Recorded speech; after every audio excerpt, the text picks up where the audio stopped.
the ring with them. Was that revolutionary in wrestling? Had anybody brought a dog to the ring before?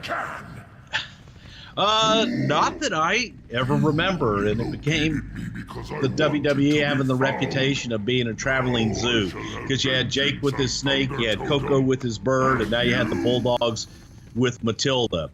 So it was just a traveling zoo, and it was the first time that anybody had incorporated that into an act, especially on a traveling tour like that. On December 13th, 1986, there's a tag match with Morocco and Bob Orton, and Dynamite's back goes out during a drop down spot. He crumbles to the mat and he's unable to move. At the hospital, he's told he's ruptured 2 discs and needs emergency back surgery and should probably retire. Of course, he doesn't do that, so he checks himself out of the hospital and goes home, and then McMahon called telling him he needed to come back and drop the tag belts. Dynamite said he wasn't ready yet and pretty much couldn't even walk. And Vince, not wanting to put the belts up at a time-consuming tournament, kept calling every couple of days. Dynamite, who couldn't walk more than 5 steps on his own, finally agreed to drop the belts to the Hart Foundation on January 26, 1987, less than 2 months after suffering the injury. I know you weren't there. What'd you hear about the injury and the rumor and innuendo that McMahon pressured him to get back in the ring when he really probably shouldn't have? Well, we all had heard about the injury, and that was, people talking about that, and you hear about that from territory to territory. However, you only hear one side of it, and it's probably the side that somebody told Dave Meltzer that he printed in, and probably not completely correct. And I think that when you go back and you look at the time in the wrestling business in 1986, where guys with injuries wouldn't always tell you they were injured because they didn't want to miss a payday. And if you're injured and you're off the road, then you're not making any money. So I don't know how much Vince truly knew, and I don't know how much Bulldog or Dynamite actually, really revealed to him. And then it was said, okay, if you're injured, we can get you to the ring. You don't have to do anything, and we get the titles off of you. So there's probably, I think that's kind of skewed on one side, having been there, and guys don't always give you the full story of how bad their injury is. But at that time, it's probably tape it up and let's go. Is it, how unusual is that for a guy to have an injury like this sort of appear on just a drop down like this?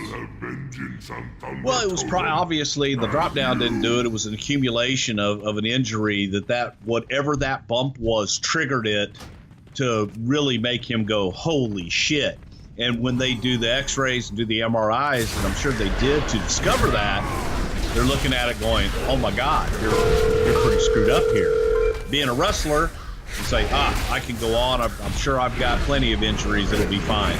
And I think that was probably Dynamite's attitude towards that, and saying to the doctor, he doesn't know what we do. But it was probably just that one spot that he probably bumped wrong and triggered it, and probably pinched a nerve somehow and made him, screwed up.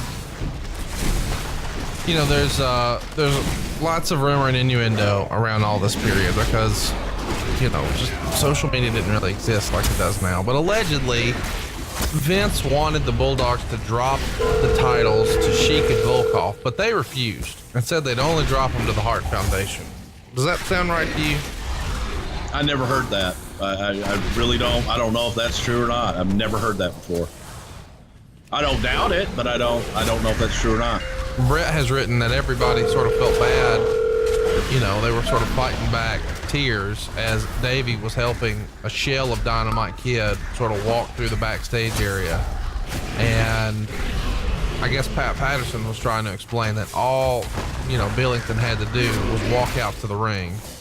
And that's really what they tried to get through here, and that the title match, the switch, was only 4 minutes long. And then as they came back through the curtain, apparently every wrestler stood up and applauded, what he was able to do, including Vince. Is that something that people, obviously it's a bad thing to ask a guy to do that, but it is very much a different time and era. Do you remember that being pretty common when a guy could sort of gut it out like that he gets a round of applause from the boys for sort of sucking it up?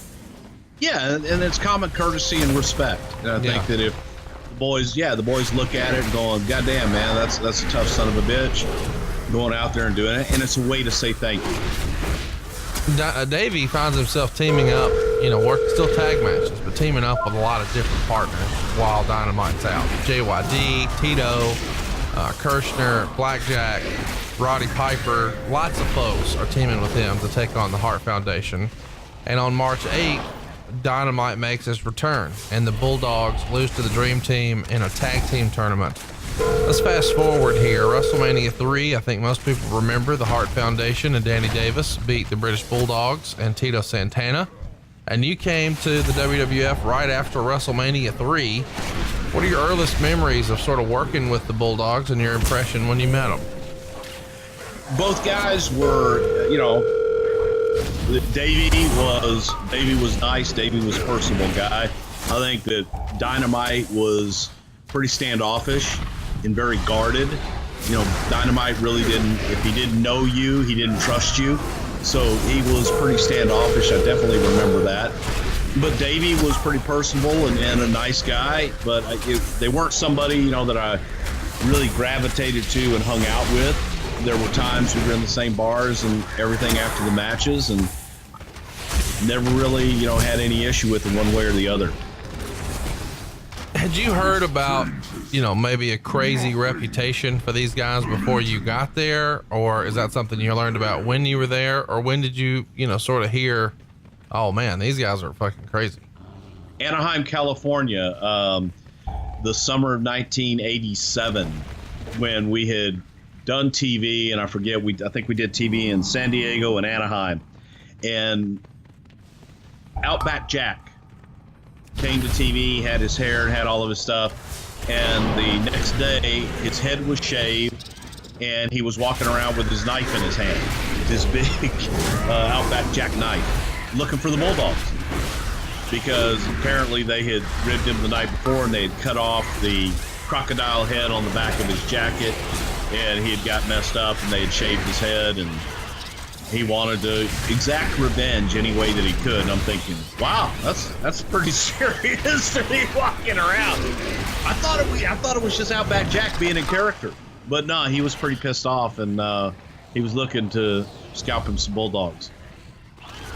Let's talk about Matilda, because you guys very quickly after you're there do an angle where Bobby Heenan steals Matilda, and that sets up the Islanders feud. I mean, that's some pretty silly shit, is it not? Stealing a fucking dog. Oh, that was great shit. A way to set up an angle, steal a dog. So you steal their mascot, and it was some classic stuff with Bobby walking around with the invisible dog leash and saying, yeah, here's Matilda. But it was also a way to give Matilda some rest. Matilda had been having some problems on the road, and the vet was like, man, this dog can't be on the road 60 days straight, and she needs a rest. So Matilda needed some time off the road as well. So steal her. It's been written, sort of in the fall of '87, it became apparent that Davey was now the star, not Dynamite. But there was a little bit of an internal, maybe power struggle, because Tom was still sort of the captain of the team, and he was making demands of Davey in the ring. But then afterwards, Davey sort of had to babysit Tom every night because Tom was a partier. And it also gets back to Davey that